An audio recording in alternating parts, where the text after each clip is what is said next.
Ito na nga ang kwento kung bakit kami nandito ngayon sa SM. Bakit nga ba? Nakahiga lang naman kami kanina sa bahay at nagkukwentuhan na may isang bulati na naman na nagutom at bumulong sa babaeng ito na kumain. Na parang akala mo talaga bulatihin. Hala, hindi. Sa totoo lang, wala naman talaga kaming pera. Kung makaasta naman talaga itong babaeng ito, akala mo naman talaga nagdadalang tae. Kung makademand ng pagkain sa asawa, akala mo talaga napakayaman. Na kahit wala nang matira, masunod lang talaga ang gusto ng babae ito. Eto na nga, kumakain na si babae na akala mo naman isang linggong hindi kumain. Gutom na gutom, patay gutom lang te. At habang ako nga ay kumakain, eto nakita nyo naman, grabe ang subo. Pangmandirigma na akala mo naman talaga ay pagod na pagod sa buhay. At ang dami pala nitong na-order ko, hindi ko na alam kung paano ko ito ubusin. Ginusto mo yan, magdusa ka ngayon. Dito sa food court ng SM, madami ka nga palang pagpipilian dito at madami din masasarap na pagkain.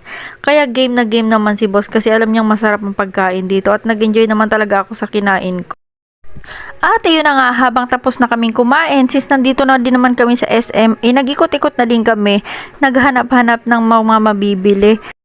At eto na nga, habang naglalakad-lakad kami, syempre si babae, ganda-gandahan na naman. Kung ano-ano na namang pumapasok sa utak na para bang akala mo may shooting siya at naisipan na naman bigla-bigla mag-sweet-sweetan. Tingnan mo naman kung anong gagawin ni babae na akala mo talaga nasa loob lang ng bahay, piling magjowa lang talaga. O diba? Tingnan mo naman, may pagkiss pang nalalaman. O diba, tuwang-tuwa si babae.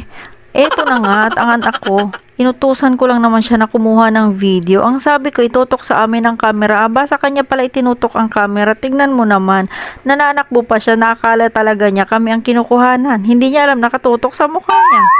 At ito na nga, inatake na naman si babae na akala mo talaga may shooting at magjowa lang, sweet-sweetan kunyari, nakara mo bang hindi nag-aaway pagdating sa bahay. Kung makakis naman si bossing, akala mo talaga totoo, diba? What? At talaga naman ang harot-harot ng babaeng ito na akala mo ikinaganda niya yan. Tuwang-tuwa pa na akala mo mga teenager lang na nagdi-date.